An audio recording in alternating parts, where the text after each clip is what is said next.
Welcome to Dear Dr. J #1, where we talk about real estate investment strategies and with the REI physician, yours truly. Um, the first topic for the day, we're talking about mentality, time commitment, and continuing your education.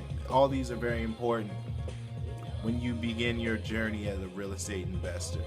Now, first, we're going to dive into mentality because it's very important that we understand that mentality, your attitude determines your altitude in this business. And a lot of people get in, they don't know what they want to do. They're just dabbling. They're not doers per se. You want to be a doer. And part of that is getting into it with the mentality that I'm not ever going to stop. I'm not here to quit. I'm here to win. And whether I gotta crawl, whether I can walk, or whether I can run, or whether, I'm gonna do all of it. So you gotta crawl before you can walk, you gotta walk before you can run, and you gotta run before you can take off and fly and win these gold medals, baby. But that's what I'm talking about. It's all about what you believe up here is what you're gonna be able to achieve. And that's what I mean by attitude determines your altitude.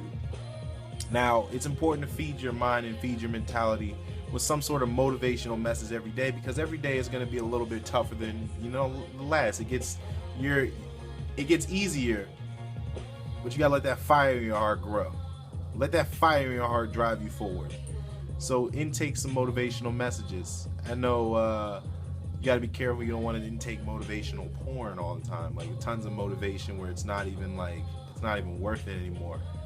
But just take in motivational messages. Like, I love listening to Tony Robbins. What I recommend is, for anybody who sees this video, watch on Netflix Tony Robbins, I Am Not Your Guru, and it will fire you up. I listen to all kinds of Tony Robbins. I listen to Les Brown. I listen to all sorts of motivational videos. I listen to Ernest Nightingale.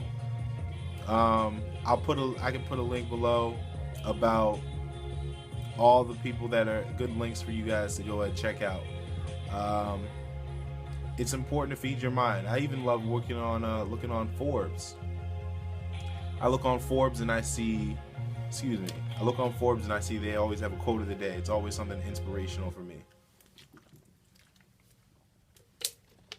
Sorry, I'm thirsty.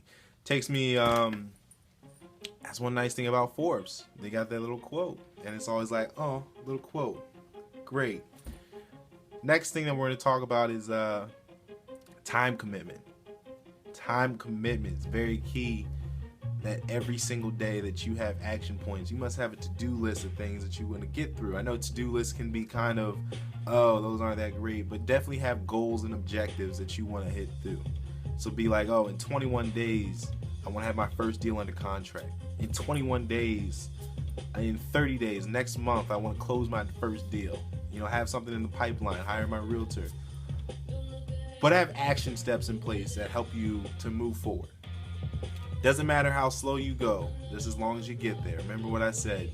Crawl before you walk, walk before you run, and run before you can fly and win gold medals.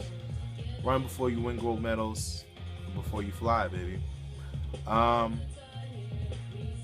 So let's say that you have a full-time job and you want to get in real estate investment. After work, come home, dive in. Life happens. That's one of those things where you can't avoid life. Maybe you have a full-time job, got kids. It's harder to find that time. But if this is something, even if it's just an hour a day, and you can change your life. Because with that hour a day, you're going to learn more about real estate than the average layman. Because most people don't know anything about real estate. So when you take the time to educate yourself about what real estate is, then you're setting yourself apart from everybody else. And that gives you,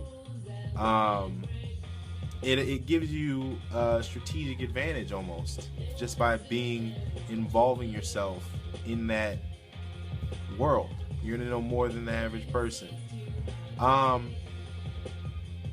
Last thing I'm going to talk about is continuing your education, which really should be something that you enjoy doing. Going to seminars can be fun, meeting people, networking, asking questions. When you're there and you're new, what you want to do is you want to pick the brains of the people who've been there before. Pick the brains of the older people. Just network, ask questions. Find who everybody's congregating around and who seems to be knowledgeable. Now, they might not know what they're talking about. If what they're saying doesn't vibe with what you know, move on to the next guy. But congregate around them and figure out what it is that makes them special. Get their card. Maybe take them out for a cup of coffee. And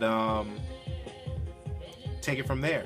You take them out for a cup of coffee, pick their brains a bit, see how you can help them, see if they be open to mentoring you.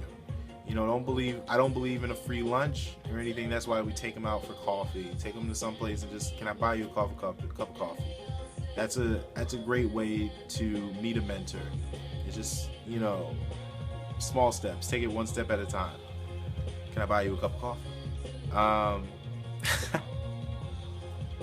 Pretty clever, right? But that's very important. Going to seminars is also very fun. Maybe you take, I like to go out twice a week. Twice a week and network. Twice a week and hit an event. Maybe you want to travel and go to an event. That's always good. Somebody's going to be hosting an event somewhere to teach you something. But it's important that you do these things. It's important that you focus, work on your mentality, that you have a level of time commitment, and that you continue your education. This is Dr. J, the REI physician, signing off. Thank you.